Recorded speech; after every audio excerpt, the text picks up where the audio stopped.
Students, उम्मीद करता हूँ खैरियत से होंगे। हाजिर हूँ एमएफ इंग्लिश सेंटर से। तो आज जो हमारी एक्सरसाइज है वो है एक्सरसाइज नंबर 6 और जो ये यूनिट है वो है 6.1 और जो ये चैप्टर है वो है the rule of women in Pakistan creation and development. तो स्टूडेंट, इस एक्सरसाइज में जो है हम ये जो लेडीज़ दी हुई हैं फ़ातिमा अली जिन्ना, बेगम राना लियाकत अली ख़ान, इनकी अचीवमेंट्स के बारे में पढ़ेंगे। यानी इनकी क्या क्या अचीवमेंट्स थी, इनके क्या क्या कारनामे थे, इन्होंने क्या किया पाकिस्तान के लिए या कौम के लिए। तो आज जो है हम इस बारे में पढ़ेंगे। तो स्टूडेंट, एक्सरसाइज शुरू करने से पहले मैं आपको कहूँगा कि अगर आप चैनल पे नए हैं तो चैनल को ज़रूर सब्सक्राइब कीजिएगा और बेल आइकन को भी ज़रूर प्रेस कीजिएगा, क्योंकि आपका सब्सक्राइब करना और लाइक या शेयर करना हमारे लिए एक रिवॉर्ड होता है। तो स्टूडेंट, मैं आपको ये भी बताता चलूँ कि मैं इससे पहले की जितनी भी एक्सरसाइज है, एक्सरसाइज नंबर 5 तक जो है वीडियो अपलोड कर चुका हूँ और चैप्टर पे भी वीडियो अपलोड कर चुका हूँ। तो अगर आपने वो नहीं देखी है तो वो ज़रूर देख लीजिएगा, क्योंकि तमाम एक्सरसाइज जो चैप्टर से रिलेट करती हैं। अगर आप एक बार जो है वो वीडियो देख लेंगे तो एक्सरसाइज आपके लिए बहुत ईजी हो जाएगी। तो चलें इंस्ट्रक्शन पढ़ लेते हैं और शुरू करते हैं। देखें स्टूडेंट, इसकी जो इंस्ट्रक्शन दी हुई है वो ये दी हुई है कि work in pairs and find out 2 things or achievements about each of the following famous women once you have orally discussed. Write the 2 things achievements of each of these women in your notebooks. देखिए student, इसमें कहा जा रहा है कि आपने in women's के बारे में जो है वो ओरली डिस्कस करना है। पहले यानी आपने ज़ुबानी कलामी बात करनी है, आपने सोचना है कि इनकी 2 अचीवमेंट के बारे में सोचना है या इनकी 2 चीज़ों के बारे में सोचना है जो इनमें ख़ास थी। तो पहले आपने जो है ओरली यानी ज़ुबानी कलामी सोचना है। उसके बाद क्या करना है, फिर आपने जो है वो 2 चीज़ें जो है अपनी नोटबुक में उतार लेनी है। यानी अगर आप फ़ातिमा अली जिन्ना के बारे में सोच रहे हैं तो आप उनका सोचेंगे कि उनके क्या कारनामे हैं, यानी उन्होंने क्या ऐसा कौम के लिए किया है जो उनके साथ ख़ास है और जिससे जो है कौम उन्हें याद रखती है। तो आपने पहले ये सोचना है, फिर आपने अपने पार्टनर को बताना है और उसके बाद क्या करना है, आपने अपनी बुक में उतार लेना है, यानी अपनी नोटबुक में उतार लेना है, ताकि आपके पास चीज़ जो है वो प्रिजर्व हो जाए। तो उम्मीद करता हूँ समझ गए होंगे, बहुत आसान है। तो पांचों जो हमारे पास वुमेन्स हैं इसके ऊपर जो है हमने इनके अचीवमेंट्स लिख लिए हैं, तो वो मैं आपको दिखा देता हूँ और उम्मीद करता हूँ आपको इंस्ट्रक्शन समझ में आ गई होगी। तो चलें एक्सरसाइज को शुरू कर लेते हैं।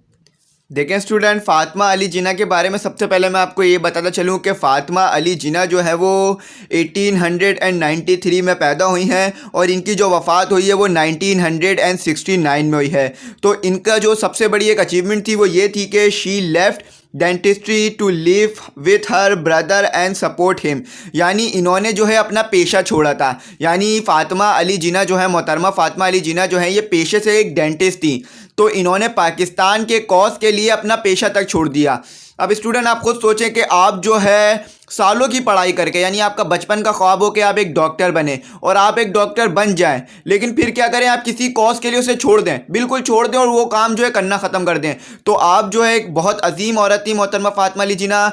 इन्होंने अपनी जो है डेंटिस्ट्री यानी जो दांतों का पेशा था ये छोड़ दिया था और पाकिस्तान के लिए और मुसलमानों के लिए जो है अपनी ज़िंदगी को सर्व कर दिया और आखिरी वक्त तक जो है वो मुसलमानों के लिए काम करती रहीं और अपने भाई कायदे आज़म की जो है वो मदद करती रहीं, क्योंकि आपकी वजह से जो है मुसलमान औरतें जो है कायदे आज़म से रहनुमाई हासिल करती थी और कायदे आज़म को कोई भी इंफॉर्मेशन देनी होती थी तो वो आपके ज़रिए से मुसलमान औरतों को दिया करते थे, क्योंकि उस वक्त में जो है औरतें जो थी बापर्दा हुआ करती थी बहुत ज़्यादा, तो उनको पर्दा में रहना पड़ता था। तो इसीलिए जो है वो क्या करते थे, तो आपके ज़रिए से उन तक अपनी बात पहुंचाते थे, ताकि जो है वो इस्लाम पे भी अमल किया जा सके और आपकी बात भी उन तक पहुंच जाए। तो मोहतरमा फ़ातिमा अली जिन्ना की ये जो एक अचीवमेंट थी वो ये थी कि उन्होंने अपनी जो है वो पेशा छोड़ा था, डेंटिस्ट का पेशा छोड़ दिया था। उम्मीद करता हूँ पहली आप समझ गए होंगे। अपनी दूसरी देख लेते हैं। She help the Muslim women to seek the guidance of Quaid-e Azam. देखिए स्टूडेंट, दूसरी में भी यही बताया जा रहा है कि आपने जो है मुसलमान औरतों की मदद की। पहले अचीवमेंट क्या थी कि आपने अपनी जो है पेशा छोड़ा और फिर दूसरी अचीवमेंट यानी दूसरा जो आपका कारनामा था वो ये था कि आपने जो है मुसलमान औरतों की मदद की और कायदे आज़म की रहनुमाई जो थी वो उन तक पहुँचाई। यानी कायदे आज़म का जो भी पैगाम होता था वो आप पहुँचाती थी मुसलमान औरतों को, और मुसलमान औरतों को कोई भी मसले मसाइल होते थे वो बात आप कायदे आज़म तक पहुँचाती थी और कायदे आज़म जो भी उस पर राय निकालते थे या जो भी उस पर फैसला करते थे वो आप मुसलमान औरतों को देती थी। तो उम्मीद करता हूँ आप मोहतरमा फ़ातिमा अली जिन्ना के बारे में समझ गए होंगे। मोहतरमा फ़ातिमा अली जिन्ना जो है वो मादरे मिल्लत हैं, यानी वो जो है वो कौम की माँ है। तो उम्मीद करता हूँ ये आपको समझ में आ गया होगा। अब जो हमारे को दूसरी लेडीज़ दी हुई हैं वो बेगम राना लियाकत अली ख़ान दी हुई हैं, तो उनके बारे में पढ़ लेते हैं। देखें स्टूडेंट, बेगम राना लियाकत अली ख़ान जो पैदा हुई हैं वो 1905 में पैदा हुई हैं और इनका जो इंतकाल हुआ है वो हुआ है 1990 में। और इनके बारे में ख़ास ये है कि इनकी जो एक अचीवमेंट है वो ये है कि she was the honorary secretary of all India Muslim league. यानी आप जो एक ऑनररी सेक्रेटरी थी ऑल इंडिया मुस्लिम लीग की। क्यों? क्योंकि मुस्लिम लीग जो है उस वक्त जो है सैलरी नहीं अफोर्ड कर सकता था एक सेक्रेटरी की, और आप जानते हैं कि किसी जमात का सेक्रेटरी बनना यानी बहुत काफ़ी हैंडसम सैलरी जो है उसे देनी पड़ती है। तो आप जो है फ्री ऑफ कॉस्ट काम करती थी और आपने भी जो है मुसलमानों के लिए जो है फ्री ऑफ कॉस्ट काम किया। देखिए स्टूडेंट, जो भी इंसान अपने आप को भूल कर दूसरे के लिए काम करता है तो फिर वो कौम जिसके लिए इंसान काम करता है वो उसे हमेशा याद रखती है। जैसा कि फातिमा अली जिन्ना ने अपना पेशा छोड़कर कौम के लिए काम किया, कौम ने उन्हें याद रखा। बेगम राना लियाकत अली ख़ान ने देखिए कौम के लिए काम किया और बगैर पैसे के काम किया, तो कौम उन्हें आज भी याद रखती है। हम उन्हें याद रख रहे हैं, उनके बारे में पढ़ रहे हैं। तो स्टूडेंट, अगर आप किसी के लिए कोई काम करना चाहते हैं तो इसको बिल्कुल ना देखें कि आपके पास पैसे हैं या नहीं है, बल्कि काम करें। इंशाल्लाह आपको भी जो है लोग याद रखेंगे आपके मरने के बाद भी और आपकी ज़िंदगी में भी, और ये आपको काफ़ी सुकून देगा। तो उम्मीद करता हूँ आप बेगम राना लियाकत अली ख़ान के बारे में समझ गए होंगे। अब इनकी दूसरी अचीवमेंट पढ़ लेते हैं। स्टूडेंट, इनकी जो दूसरी अचीवमेंट है वो ये है कि she was the founder of all Pakistan women association, जिसे शॉर्ट फॉर्म में अपुआ भी कहा जाता है। तो आपने जो है ऑल पाकिस्तान वुमेन एसोसिएशन की बुनियाद रखी और आप उसकी फाउंडर हैं, तो ये आपकी दूसरी अचीवमेंट थी। तो उम्मीद करता हूँ आप समझ गए होंगे। बेगम जहां आरा शाहनवाज के बारे में पढ़ लेते हैं। देखें स्टूडेंट, बेगम जहां आरा शाहनवाज जो पैदा हुई वो 1896 में पैदा हुई और आपका जो इंतकाल हुआ वो 1959 में हुआ।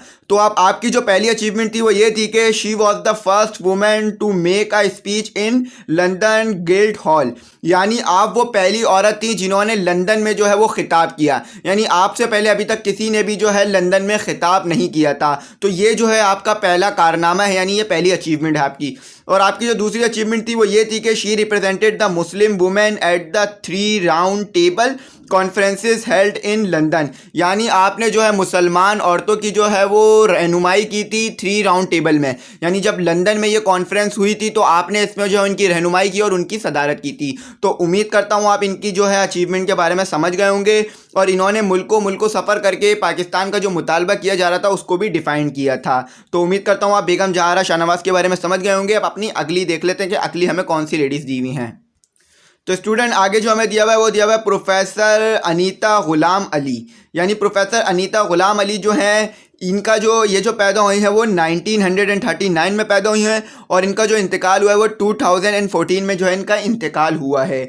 और इनकी जो पहली अचीवमेंट थी वो ये थी कि she was a popular newscaster. यानी आप जो है एक पॉपुलर न्यूज़ कास्टर थी। यानी आप जो है इजाज़त देती थी कि कौन सी न्यूज़ चलानी है या कौन सी न्यूज़ नहीं चलानी। यानी आप एक न्यूज़ कास्टर थी, ख़बरें नशर करने वाली थी। तो उम्मीद करता हूँ आप समझ गए होंगे। और इनकी जो दूसरी अचीवमेंट थी वो ये थी कि she serve twice as the Sindh minister of education. यानी ये सिंध की मिनिस्टर ऑफ एजुकेशन भी थी।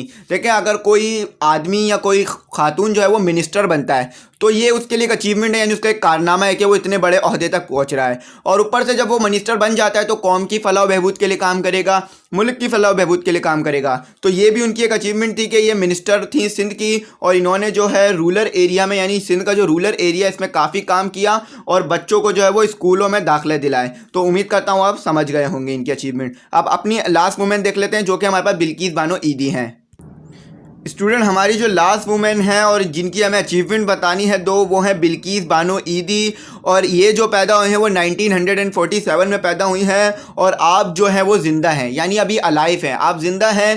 तो इसलिए इनकी जो है डेथ का जो साल है वो नहीं लिखा हुआ है। तो इनकी जो पहली अचीवमेंट है वो ये है कि she is a philanthropist and professional nurse. यानी आपका जो कारनामा है वो ये है कि आप एक इंसान दोस्त हैं और एक प्रोफेशनल नर्स हैं। तो नर्स के बारे में जो है हम पुरानी बुक में पढ़ते आए कि नर्स वो होता है जो कि इंसानियत की खिदमत करती है, यानी जो इंसानियत की खिदमत करती है और इंसान जब बीमार हो जाता है तो उसको मदद करती है, तो मदद करती है बीमारी से लड़ने में। तो उम्मीद करता हूँ आप नर्स समझ गए होंगे। और ये जो है एक इंसान दोस्त खातून है, तो ये इनका एक कारनामा है। और इनका जो दूसरा कारनामा है वो क्या है कि she is the head of एदी फाउंडेशन। यानी आप जो है इनकी जो दूसरी अचीवमेंट है वो ये है कि ये एदी फाउंडेशन की हेड है। यानी ये एदी फाउंडेशन को चला रही हैं जिसमें जो है बहुत से लोगों को जो है शेल्टर प्रोवाइड की जाती है, यानी पनाहगाह दी जाती है, जिसमें जो बच्चे यतीम हैं या जिनके माँ बाप नहीं हैं उनको रखा जाता है।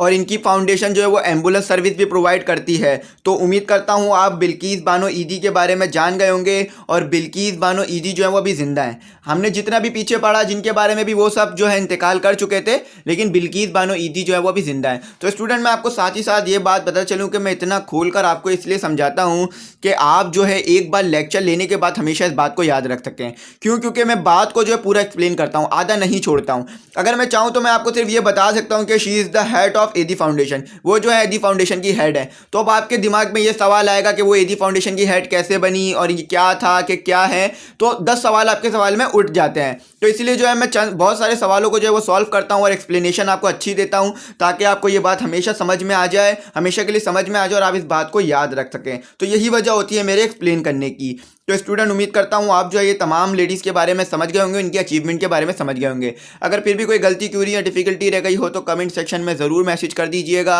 और आखिर में कहूँगा कि चैनल को सब्सक्राइब ज़रूर कीजिएगा ताकि हमारी अप्रिसिएशन हो। और कांटेक्ट करना चाहे हमारे कोचिंग के मुतालिक या किसी मुतालिक भी तो व्हाट्सएप नंबर स्क्रीन पर आ रहा होगा, आप हमसे कांटेक्ट कर सकते हैं। Thanks for watching.